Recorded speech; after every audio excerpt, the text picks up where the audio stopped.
The restaurant froze in stunned silence.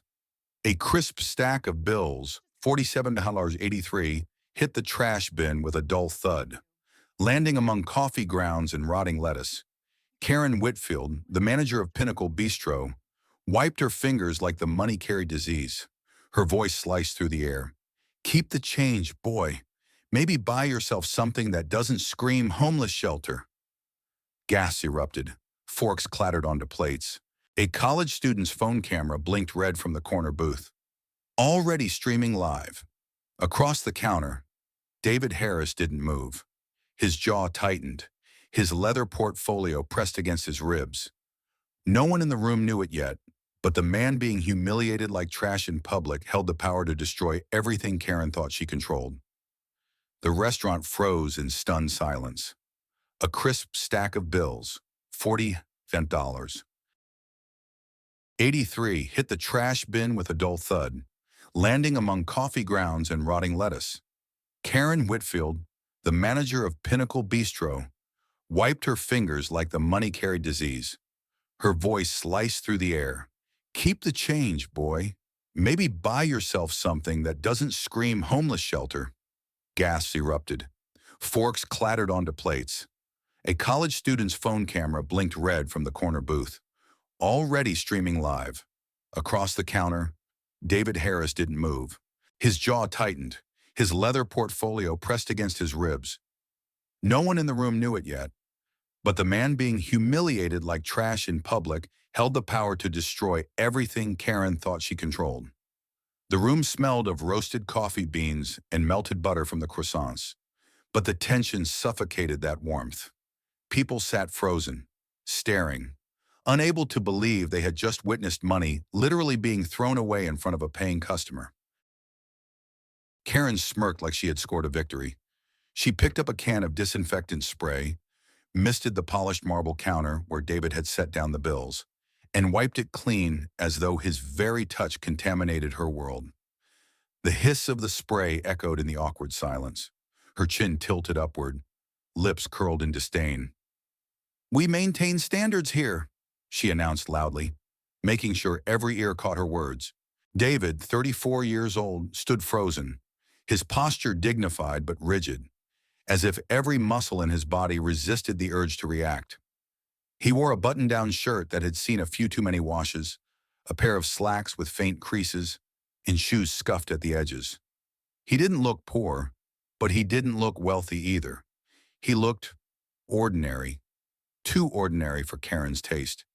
She looked him up and down the way a predator sizes up prey before deciding if it's even worth the effort. "Sir," she said slowly, enunciating every syllable like she was teaching a child, "are you absolutely certain you can afford our prices? This isn't McDonald's." Her arms crossed, her weight shifted onto one leg, her entire body language screaming superiority. A businessman sitting at the window dropped his spoon into his cappuccino with a sharp clink. An elderly couple near the door exchanged horrified glances. A mother trying to spoon-feed her toddler froze mid-motion. The kitchen staff had started to peek out from behind the pass-through window, murmuring among themselves in Spanish. At a corner booth, Emily Brooks, a sophomore at the local college with thick glasses and a phone always in her hand, blinked rapidly as her thumb hovered over the Go Live button on Facebook. She pressed it. "Y'all seeing this?" Her whisper trembled into the mic. "This manager just threw a black man's money into the trash. Pinnacle Bistro, downtown. It's happening right now." The viewer count started at 12. Within seconds, it jumped to 37. Then 53. Emily adjusted her angle to capture Karen behind the counter, smug, and David standing stiffly like a man carved from stone. David finally spoke. His voice was deep, calm, and deliberate. "I'd like to speak with your manager." Karen's laugh cracked through the air like breaking glass. "Honey, you're looking at her." Her smile spread wide, bright, and brittle. "And I'm telling you, this establishment caters to a different clientele. People with actual standards." She flicked her blonde hair back, revealing diamond studs that sparkled under the ceiling lights. At that exact moment, the glass door swung open. Another customer walked in, a tall white man in an identical blue button-down shirt as David's. He didn't even glance up, just muttered, "Large cappuccino, no foam." While scrolling his phone, Karen transformed instantly. Her shoulders softened, her smile warmed like theater lights, and her voice melted into syrup. "Absolutely, sir. Coming right up." She moved with rehearsed efficiency, pulling espresso shots with exaggerated care, chatting cheerfully about the weather. "Beautiful day for outdoor dining, isn't it?" she cooed. The contrast was devastating. Same counter, same moment, two men dressed the same way, two completely different human beings in Karen's eyes. David watched, his silence far louder than any words. His leather portfolio dug into his ribs as he shifted slightly. Inside, documents rustled softly, but no one paid attention. Emily's viewer count jumped again, 92, 147, 203. Comments scrolled across her screen. "That's racism straight up. Get his name. Expose her." Karen turned suddenly, noticing Emily filming. "Excuse me, miss, we don't allow filming here. It's company policy." Emily didn't flinch. "It's a public establishment." She angled her phone higher to catch Karen's glare, and David's stillness in the same frame. Karen's voice sharpened. "Not for much longer. Put that phone down, or I'll have you removed for harassment." The threat hung in the air like smoke. David remained motionless, eyes steady, lips pressed into a thin line. He looked at Karen with something deeper than anger, something almost patient. "Sometimes," he said, voice low but clear, "people reveal exactly who they are when they believe there are no consequences." The words reverberated. They didn't sound like a comeback. They sounded like a statement of fact, carved into stone. Karen's confident mask flickered for the first time, just for a breath. Her eyes betrayed uncertainty, but she recovered fast. "Observe from somewhere else," she snapped. "You're making other customers uncomfortable." David let his gaze travel deliberately around the room. The businessman with the cappuccino avoided eye contact, suddenly engrossed in emails that weren't there. The elderly couple shook their heads in disapproval, not at David, but at Karen. The mother with her toddler gave Karen a glare sharper than any knife in the kitchen. "I don't think I'm the one making people uncomfortable," David replied softly. His words landed like weight dropped onto fragile glass. Karen's jaw tightened. "Security to the front," she barked into the counterphone. "Immediately. We have an aggressive customer." A burly man in his 50s emerged from the back, uniform straining against his gut. Frank Lopez, the security guard, adjusted his belt and stepped forward with authority. "What's the situation?" he asked, eyes immediately locking on David as though the problem was obvious.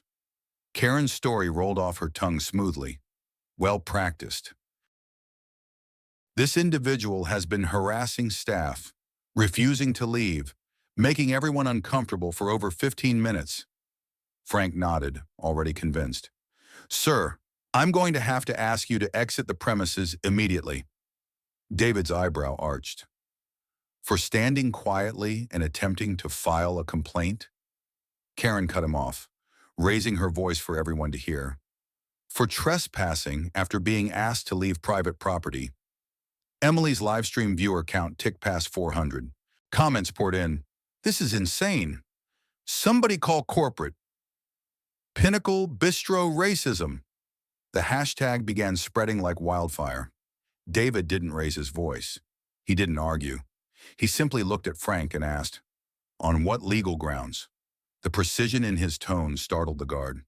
Frank had dealt with countless loud, angry customers, but this was different. David spoke like a lawyer, every word deliberate, every phrase heavy with unshakable certainty. Karen, on the other hand, started to sweat. Her phone buzzed on the counter, ignored. Behind her, a digital timer above the kitchen pass displayed 8 minutes in urgent red letters, the countdown until health inspector arrival. Her mask of authority was starting to crack. and everyone in the room sensed it. The businessman at the window tapped his phone nervously, clearly recording. The elderly couple whispered furiously. Emily's viewer count crossed 700. David's leather portfolio shifted slightly, the corner of a first-class boarding pass peeking out. His iPhone buzzed with alerts. Board meeting at 3 p.m. Acquisition approved. Legal documents ready for signature. The platinum American Express Centurion card in his case glinted under the light. The businessman at the window caught sight of it and did a double take. But David ignored it. He checked his watch, a sleek Patek Philippe Calatrava worth more than most cars. It read 11:53 a.m. He breathed evenly. Karen snapped, "Sir, I'm going to need you to leave before I involve law enforcement." David's lips curved slightly, almost a smile. No game. Just waiting to see how this plays out. That calmness unnerved her more than shouting ever could. The tension coiled tighter. The countdown ticked to 7 minutes. Customers shifted in their seats, eyes darting between Karen and David. The restaurant wasn't just a place to eat anymore. It had become a stage, and every second, more people across the internet were taking their seats in the audience. Frank Lopez, the security guard, squared his shoulders, one hand already hovering near the walkie-talkie clipped to his belt. His uniform shirt stretched uncomfortably across his stomach, the brass badge on his chest reflecting the overhead lights. His eyes narrowed at David as though years of instinct told him who to believe, without asking questions.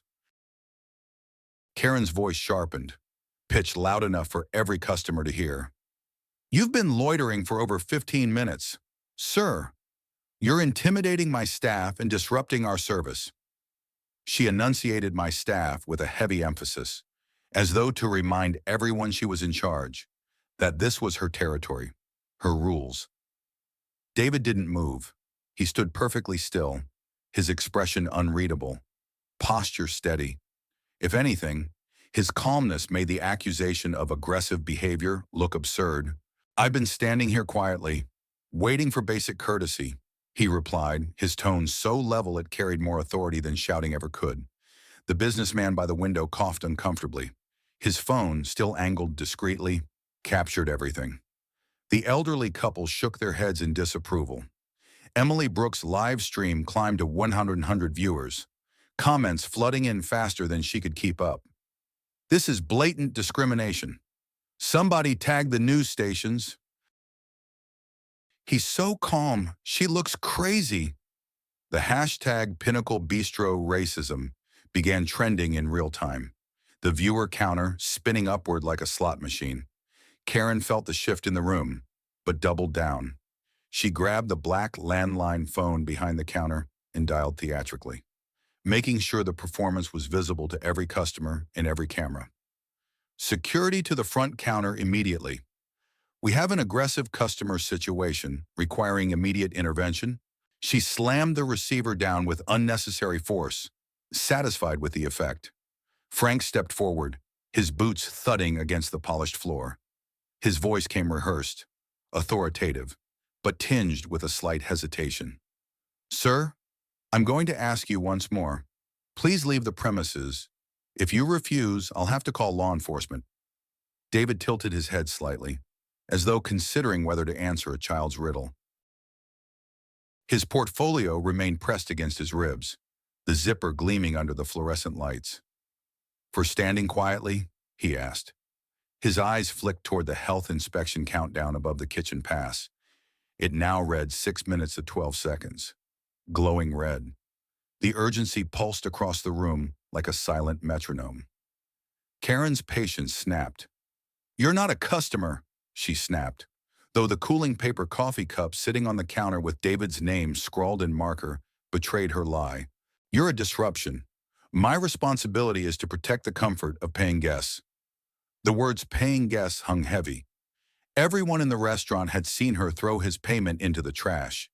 The hypocrisy stung. Murmurs rippled through the room. A mother with 2 children whispered audibly, "He paid. We all saw it." The elderly man by the window muttered, "Disgraceful." Emily adjusted her phone angle, whispering for her live stream. Viewer counts at 400, y'all. This is about to blow up. David finally exhaled, a deliberate breath that seemed to calm the air around him. His voice carried low but steady. I'd like to file a formal complaint with corporate headquarters. Please provide the contact information. Karen smirked. Our system is down. Been down all morning. The lie flowed smoothly, like she had used it before. David's eyebrow lifted. Computer problems? Convenient? His dry tone drew a stifled laugh from the corner booth. Even Frank looked momentarily uncertain. The digital countdown ticked down to 5 minutes 30 seconds. Red light pulsed. Every staff member knew what it meant. The inspector was coming. Karen's forehead glistened with a sheen of sweat despite the air conditioning blasting overhead. David adjusted the leather portfolio against his ribs. The corner of his first-class boarding pass peeked out again. Notifications buzzed across his iPhone. Acquisition finalized. Contracts signed. Meeting scheduled. He silenced it with a practiced flick of his thumb. The glint of the Centurion card in the case caught the eye of the businessman by the window. He froze, eyes widening at the unmistakable symbol of elite wealth. Karen missed it, too consumed with holding her stage. You're done here, she barked. Security, remove him. Now! Frank stepped closer, his shadow falling over David. Sir, I'm going to count to 3. His hand moved toward his radio. The air felt electric, buzzing with tension. The toddler at the family table started to whimper, picking up on the grown-up fear. Emily's viewer counter hit 1-800. Comments scrolled. Don't touch him. Call the cops on her. This is going viral. David remained unmoved. His calmness had shifted into something almost unnerving, like he was the only one who knew the script while everyone else stumbled through improv. He looked Frank squarely in the eye. On what grounds, exactly? Trespassing. I purchased a product, received discriminatory service, and asked to file a complaint. Which part of that constitutes a crime? The legal clarity in his tone stunned Frank. The guard faltered, his practiced authority shaken. He wasn't dealing with a drunk, a shoplifter, or a loudmouthed teenager. This man's words carried the rhythm of courtrooms and contracts. The countdown read 4 minutes, 59 seconds. The glass door opened again, this time admitting a woman in her early 50s, her presence sharp as a knife, clipboard in hand, navy blazer crisply pressed, hair pulled into a severe bun, Inspector Linda Evans. She stepped into the dining area with the brisk authority of someone who had no patience for wasted time. What's the delay here? She barked, eyes narrowing at the chaos. I have 3 more inspections today, and I'm already behind schedule. Karen's head snapped toward her. Panic flashed across her face like lightning. No delay. Inspector, she called back, forcing a brittle smile. Just handling a minor customer service issue.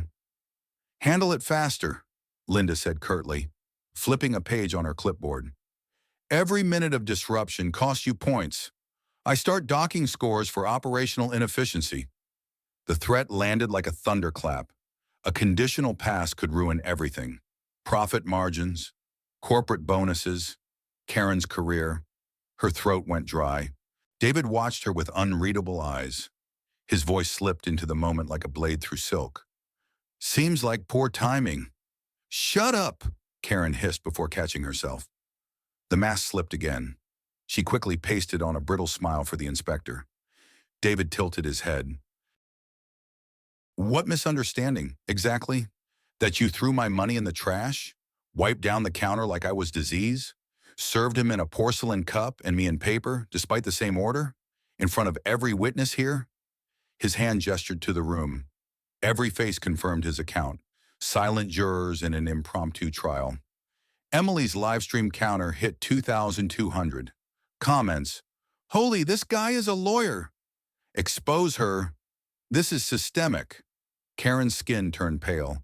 Her eyes darted to the countdown. 3 minutes, 30 seconds. Sweat slid down her temple. She turned to Frank, desperate for backup. Remove him. Now.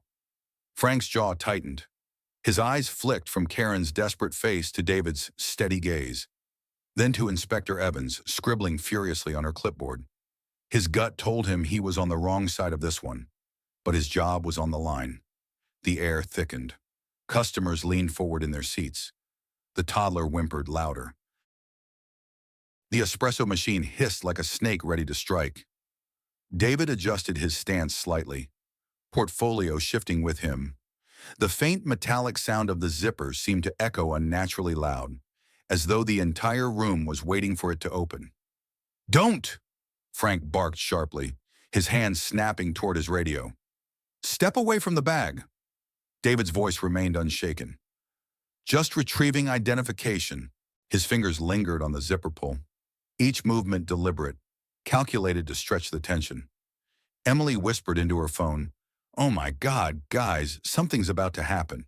Viewer count, 2,700. The door burst open again. Sirens wailed faintly outside. Heavy boots pounded across the threshold. Officer Julia Ramirez, Latina in her 40s, sharp eyes scanning the chaos, hand resting lightly on her holster. She carried the calm authority of someone used to walking into powder keg situations. "What's going on here?" she demanded, her voice slicing through the din. Karen seized the lifeline. "Officer, thank God. This man is refusing to leave. He's been harassing customers and intimidating staff for over 15 minutes." Her lie rolled easily, but this time the audience wasn't buying it.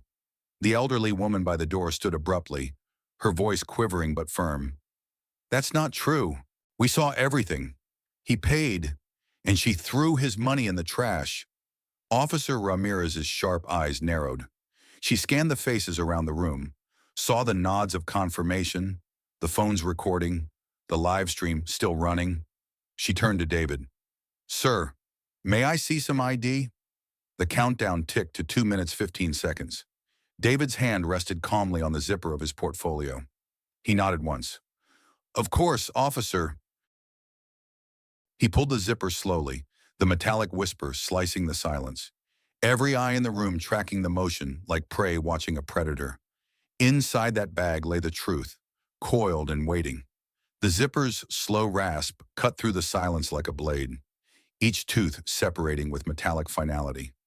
Every person in Pinnacle Bistro leaned forward instinctively, breath caught. The toddler had gone silent, wide eyes fixed on the man at the counter.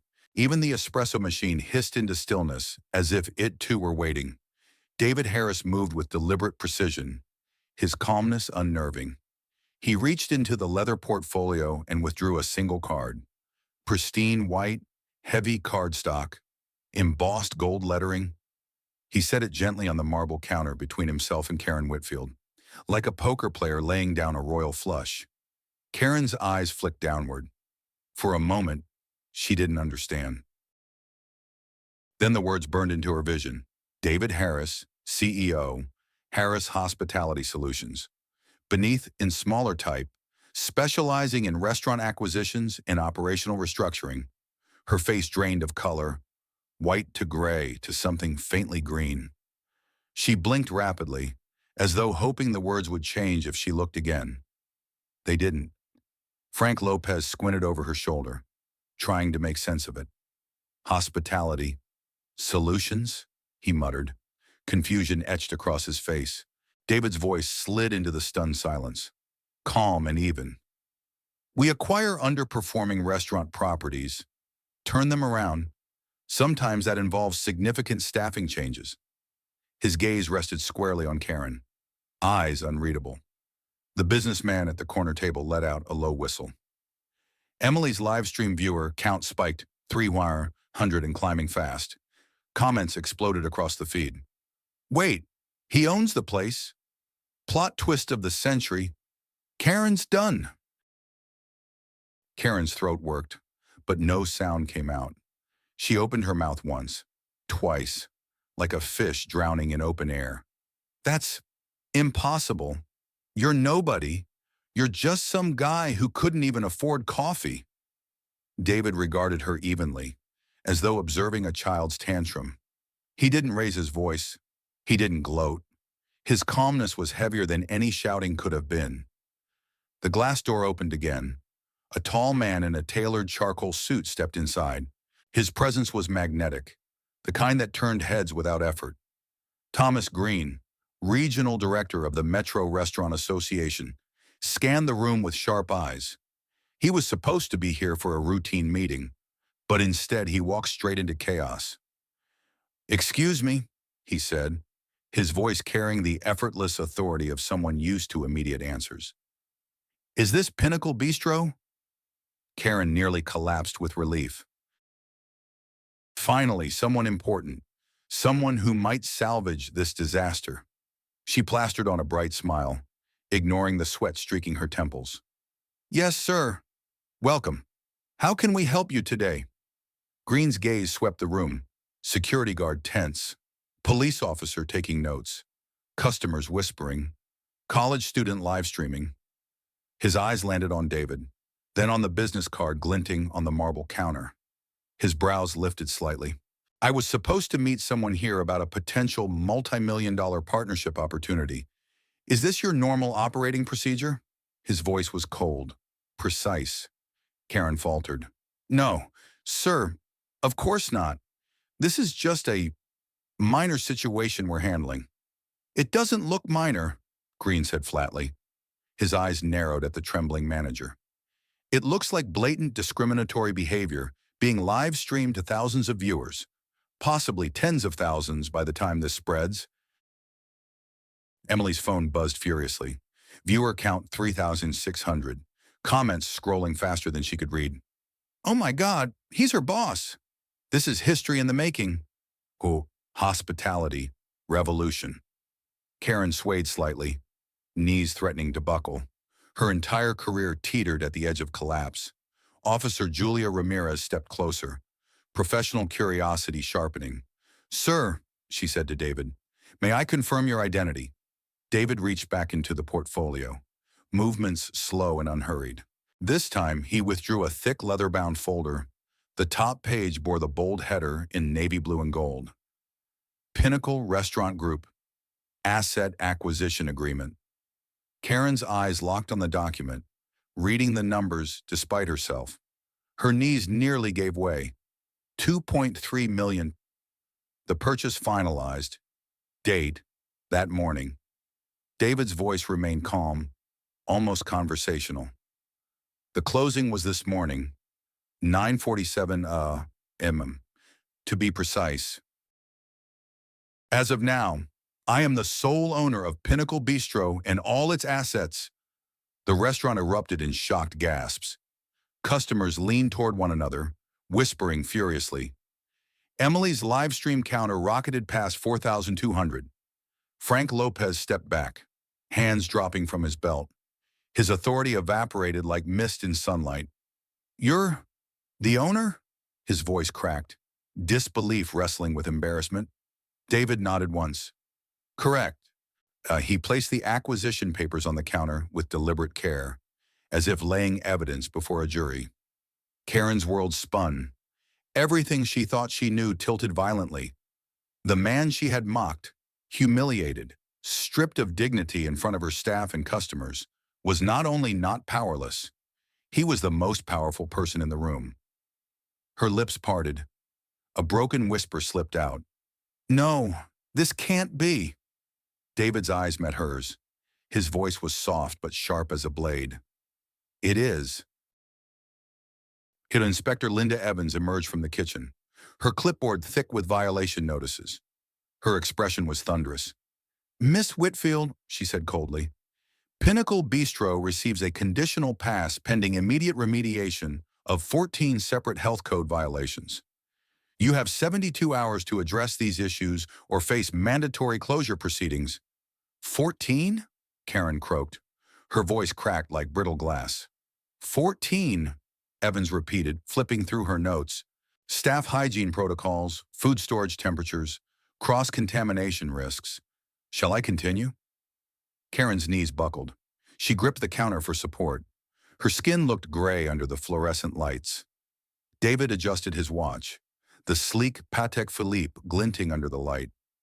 "Interesting timing," he murmured again, voice carrying that same layered meaning, that had haunted Karen from the beginning. Emily's live stream exploded. Viewer count surged past 5,000. Comments screamed across the screen. "She's finished! Best plot twist ever! Justice served!" Thomas Green stepped closer, his face grim. "I will be filing a full report with the association. This level of misconduct triggers mandatory industry review." Karen turned to him desperately. "Please, Mr. Green, this isn't what it looks like. It looks exactly like what it looks like." Green cut her off, his voice colder than steel. Officer Ramirez held David's acquisition papers in her hands, eyes scanning signatures and seals with the precision of a professional trained to spot fraud. After a long moment, she looked up, expression shifting from skepticism to certainty. "These appear entirely legitimate, which means, Miss Whitfield," she turned, her tone stern, "you called law enforcement to report trespassing by the property owner." The weight of that statement slammed into the room like a thunderclap. Karen swayed, her breath coming in shallow gasps. The crowd murmured louder. Phones raised higher, every angle captured for posterity. David's voice cut through the chaos, steady and deliberate. "You weren't supposed to know who I was. That was the point. How you treat someone you believe to be powerless reveals your authentic character." Karen felt her world collapse piece by piece. The humiliation, the panic, the dizzying realization that her cruelty had been a performance for the very man who now held her future in his hands. Emily's livestream counter flashed 6,000. Comments: "This is going viral worldwide. Karen just ruined her life in real time. Clip this. Save this moment." David placed the folder back into his portfolio with meticulous care. His every motion radiated control, authority, inevitability. "We should wait for the police report," he said softly. "Before anyone makes decisions they can't undo." But for Karen, the undoing had already begun. The room seemed to tilt on its axis. Karen Whitfield gripped the counter like a drowning woman clinging to driftwood. Her voice came out hoarse, cracked by the weight of humiliation. I didn't know. How was I supposed to know who you were?" David Harris studied her with steady eyes. He didn't look angry. He didn't raise his voice. His restraint was worse. His calmness exposed her cruelty for what it was. Not a mistake of circumstance, but a choice. "You weren't supposed to know," he said softly, words carrying the weight of a gavel. That was the point of this exercise. Gasps rippled through the crowd. Emily Brooks' livestream viewer count shot past 7,000, the comment feed scrolling so quickly it blurred. This is the definition of karma. She's finished." I don't know. Best justice video ever. Officer Julia Ramirez flipped her notepad shut. "Miss Whitfield, filing a false police report is a Class A misdemeanor. Discrimination in a place of public accommodation violates federal civil rights law. Do you understand the severity of what you've done here today?" Karen's mouth opened, but words wouldn't come. Her brain buzzed like static, unable to form sentences. Thomas Green, regional director of the Restaurant Association, stepped forward. His eyes burned with professional outrage. "I witnessed everything from beginning to end. This wasn't stress. This wasn't confusion. This was systematic discrimination." His words sliced the air. Karen shook her head rapidly, blonde hair clinging to sweat on her temples. "No, please, it's not. It's exactly what it is." Green cut her off. "And it has consequences." David finally set the portfolio fully on the counter. He opened it with deliberate care, pulling out a manila folder thick with documents. "Before we discuss consequences," he said calmly, "there are things everyone here deserves to see." He laid out printed photographs across the marble surface. They were time-stamped security footage stills. Each one showed Karen, throwing coins on the floor, wiping down counters after black customers paid, sneering at Latino families, handing paper cups to some and porcelain to others. Murmurs spread like wildfire. The businessman in the corner stood up to get a closer look. The elderly couple gasped audibly. A teenage busboy whispered to the cook beside him, "She did this all the time. I knew it." David's voice cut through the noise. These came directly from Pinnacle's own security system. Downloaded during the ownership transfer this morning. Karen's face crumpled. "No, those were taken out of context." "There is no context," David interrupted smoothly, "in which wiping down a counter after taking someone's money is acceptable." He lifted another folder, bound with corporate ribbon. 47 formal complaints were filed with headquarters in the past 18 months. Every single one ignored. Every single one describing identical treatment. He opened the folder. His voice read them aloud. Calm but devastating. March 15th. The manager threw my change on the floor. Told me this isn't McDonald's. June 3rd. Manager said I should try the soup kitchen down the street. August 12th. Manager wiped down counter with disinfectant after I paid. Like I was diseased. Every word landed like a hammer. Karen's body trembled. Her knees bent as though her bones had lost the will to hold her upright. Emily's live stream viewer count hit 9,500. Comments. "She's done. Receipts don't lie." He came prepared. David looked at Karen directly. His tone was final, unyielding. "Miss Whitfield, you have two options. Option 1, accept immediate termination, sign a non-disclosure agreement, and receive 2 weeks severance despite contract violations.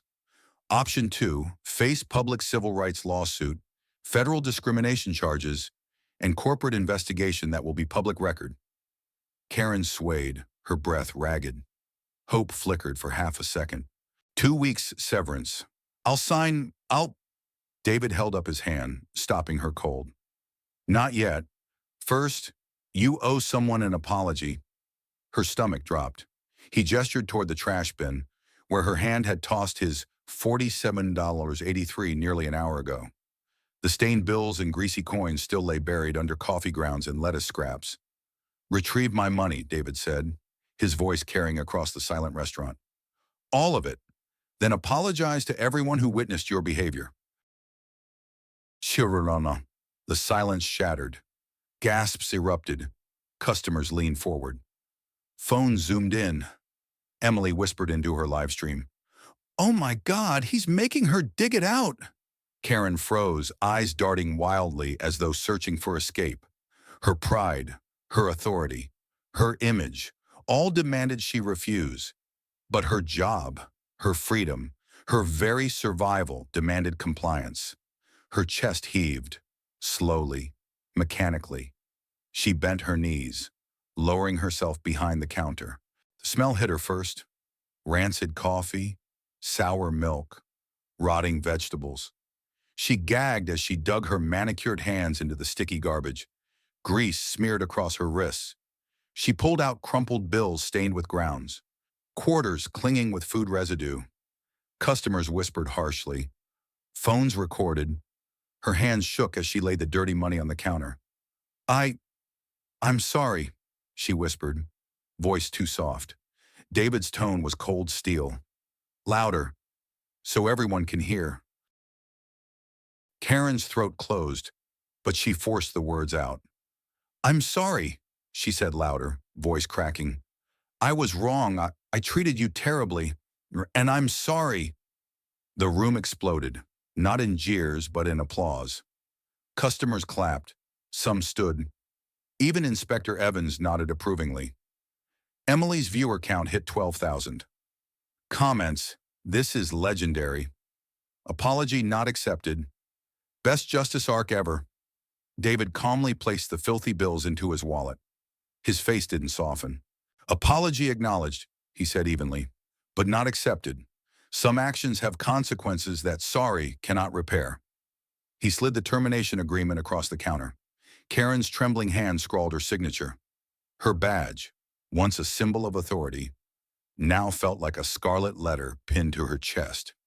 "Your employment at this establishment is terminated immediately," David announced. His voice carried the gravity of a judge delivering sentence. Effective at this moment. The silence after his declaration was deafening. Then, slowly, like the turning of a tide, the room shifted. Customers began clapping again, louder, stronger, until it filled the air like a storm. Frank Lopez, red-faced, stepped forward reluctantly. "Ma'am," he muttered, avoiding her eyes, "I need you to come with me." Karen stumbled, legs barely working. She was led out past the customers who had once ignored her, past staff who had once obeyed her, past phones that now immortalized her downfall. Her face burned as cameras followed every step. The glass door closed behind her with a heavy thud. The applause crescendoed. David lifted his hand. The noise subsided. He looked at the staff huddled by the kitchen doors, line cooks, servers, busboys. Their faces were tense, uncertain, a mixture of fear and hope. "The real work starts now," David said, voice carrying steady authority. "This restaurant will become a model for inclusive service. Every employee will receive sensitivity training. Every complaint will be investigated. Every customer will be treated with dignity." The staff exchanged glances, tentative but relieved. Sofia Alvarez, the server who had carried food earlier, stepped forward. Her voice shook, but her words carried courage. "Mr. Harris, we wanted to speak up before. We really did, but we were afraid of losing our jobs. That culture ends today," David replied firmly. "Open communication, respectful treatment, professional excellence. Those are our new standards." Emily's live stream captured it all. Viewer count hit 15,000. Comments: "This is the ending we needed. System change, not just punishment." "I'd eat there now." Inspector Evans closed her clipboard with a snap. "Mr.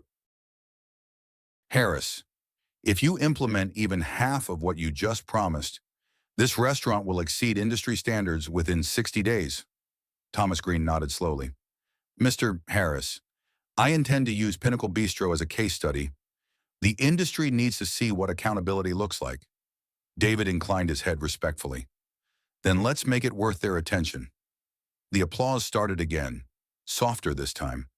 Not for Karen's downfall, but for something larger, for transformation, for hope. The restaurant, once suffocating with tension, hummed with a strange new energy. But as David closed his portfolio and glanced at the crowd, he knew this was only the beginning. 6 months later, Pinnacle Bistro no longer looked like the place where dignity had been stripped from customers. The transformation was breathtaking. The moment customers stepped inside, they felt it in the air, a buzz of energy, not frantic or hostile, but warm, purposeful, alive. The once sterile marble counters now gleamed under soft pendant lights, framed by greenery that climbed in elegant trellises along the walls. The bitter aura Karen had left behind had been replaced with the scent of freshly baked bread, roasted garlic, and the laughter of people who finally felt welcome here. On a Tuesday morning, David Harris stood where it had all begun, the counter where his money had been tossed into the trash. Today, that same counter displayed a brass plaque etched with a simple creed. Dignity is non-negotiable. Respect is universal. Customers often stop to photograph it before ordering, their posts adding to the ongoing wave of positive publicity that Pinnacle Bistro now enjoyed. Maria, no longer Maria, but assistant manager Sofia Alvarez, approached him with a clipboard. Her dark hair was tied neatly back, her uniform pressed. She carried herself differently now, shoulders squared, chin lifted. Respect didn't just come from others anymore.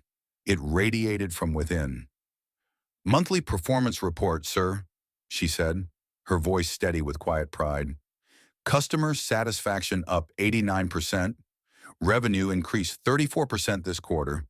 Most importantly," she paused and her eyes gleamed, "we've had 0 discrimination complaints in 6 months. David nodded, flipping through the data. Numbers mattered to him, but it was the story behind them that truly resonated. "And staff retention? 100%, Sofia replied. 3 employees enrolled in college through the Education Fund. 2 others launched their own catering businesses with small business loans from the Partnership Fund. We even have staff teaching English classes for immigrant workers after hours. David allowed himself the faintest smile. That's the kind of ripple effect we were aiming for. In the open kitchen, head chef Miguel Torres barked cheerful orders. His sleeves rolled up, a towel slung over his shoulder. Customers could watch as his team worked with precision and pride, chopping vegetables, searing steaks, plating dishes with flair. It wasn't just about transparency. It was about showing food made with respect and care. The dining room mirrored the mission.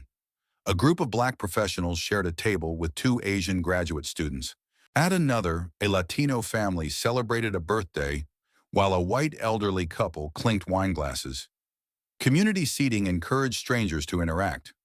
Languages overlapped: Spanish, English, Mandarin. Laughter fluent in every tongue. At noon, the door swung open, admitting Thomas Green, the Restaurant Association director. He carried a thick folder embossed with gold lettering, Industry Excellence Award. His smile was broad. David, the Metro Restaurant Association has selected Pinnacle Bistro as Inclusive Business of the Year. You're not just running a restaurant anymore. You're setting industry standards. The staff broke into spontaneous applause. Sophia covered her mouth, eyes glistening. Miguel shouted, "Viva Pinnacle!" And the kitchen crew echoed in unison. David accepted the folder, but kept his voice grounded. Awards mean little if the systems behind them don't endure. How many restaurants have adopted the Respect Initiative?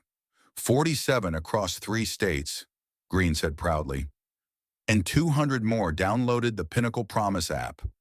Your model is spreading faster than we anticipated. David's gaze swept the bustling restaurant. The thought that what had begun as a humiliating morning had turned into a movement was almost surreal. But he wasn't one to bask in glory. He thought of the work still unfinished. At a corner table, Emily Brooks typed furiously into her laptop. She was no longer just a college student with a phone. Now she was Pinnacle's social media coordinator, her viral live stream having launched a career in digital storytelling. She looked up and called, "Mr. Harris, the 6-month follow-up video just crossed 500,000 views. People keep asking, whatever happened to Karen Whitfield?" The name hung heavy, like the ghost of a storm long past but not forgotten. David set down the folder. His expression turned thoughtful. She completed the sensitivity training program I recommended, found work at a community center helping formerly incarcerated individuals develop job skills. Last month, she sent me a handwritten apology letter. Sophia's eyes widened. Are you considering lifting her employment ban? David nodded slowly. Next month. Everyone deserves a second chance, if they've done the work to earn it. The staff absorbed this in silence. Some looked skeptical, others impressed. Miguel finally muttered, "That's unexpected. Justice isn't revenge," David replied softly. "It's transformation. For everyone." The afternoon crowd began to swell, filling every table. Inspector Linda Evans arrived for the annual health inspection. She moved briskly through the kitchen, clipboard in hand, eyes sharp as ever. An hour later, she reappeared at the counter, her expression surprisingly light. "Mr. Harris," she said, "Pinnacle Bistro receives the highest rating possible. I'll be recommending you for the State Excellence Award." The announcement drew cheers from the staff. Miguel raised his spatula in triumph. Sophia hugged one of the new servers. Even customers clapped spontaneously. David accepted the news with a nod, but his eyes were already elsewhere, on the larger horizon. He stepped onto a chair near the entrance, drawing the room's attention. 6 months ago, this restaurant was a place where people's dignity was routinely violated. He began. The room quieted instantly. Tonight, it's a place where dignity is celebrated. But our work isn't finished. Discrimination still exists in thousands of restaurants, hotels, stores, and offices across America. Every time you treat a customer with respect, you prove that inclusive service isn't just morally right, it's economically smart. The applause thundered. Sophia wiped tears from her eyes. Emily caught every word on camera. Streaming live again. Viewer count 20,000. Later that evening, as closing time approached, a young black teenager approached David hesitantly. He wore a fast food uniform, his hands nervously fiddling with the brim of his cap. "Excuse me, sir," he said, voice trembling. "Are you the owner? I saw your video online. It gave me courage to report discrimination at my job. They fired the manager and promoted me to supervisor." David's chest tightened. He rested a hand on the boy's shoulder. "That's the kind of change this is all about. You keep leading with dignity." Stories like this had begun arriving weekly. Emails, handwritten letters, people stopping him on the street. The ripple effect extended far beyond one restaurant. When the last customers left, David gathered the staff in a circle for their weekly reflection meeting. The dining room lights dimmed to a soft glow. "Tonight," he said, "we don't just close a restaurant, we continue a movement. Remember, dignity is non-negotiable, respect is universal, and sometimes the person you underestimate has the power to change everything." He pointed to the framed photograph on the wall. It was a screenshot from Emily's original live stream, the moment his identity had been revealed. Below it, a caption read, "Sometimes the person you underestimate holds the power to change everything." The staff nodded, the message etched into their hearts. Before leaving, David walked to the trash bin, the very one where his money had been thrown away 6 months earlier. He pulled a crisp $100 bill from his wallet and dropped it inside. Sophia, watching curiously, asked, "Why throw it away?" David smiled. "Because sometimes you have to throw away the old system to build something better." The money, he explained, would be retrieved later and added to the employee bonus pool, a symbol of transformation, turning humiliation into generosity. As he stepped into the cool night air, David glanced back at Pinnacle Bistro. Through the glass windows, he saw a place alive with diversity, laughter, respect, a place reborn from ashes of cruelty into a beacon of dignity. And he knew this was only the beginning.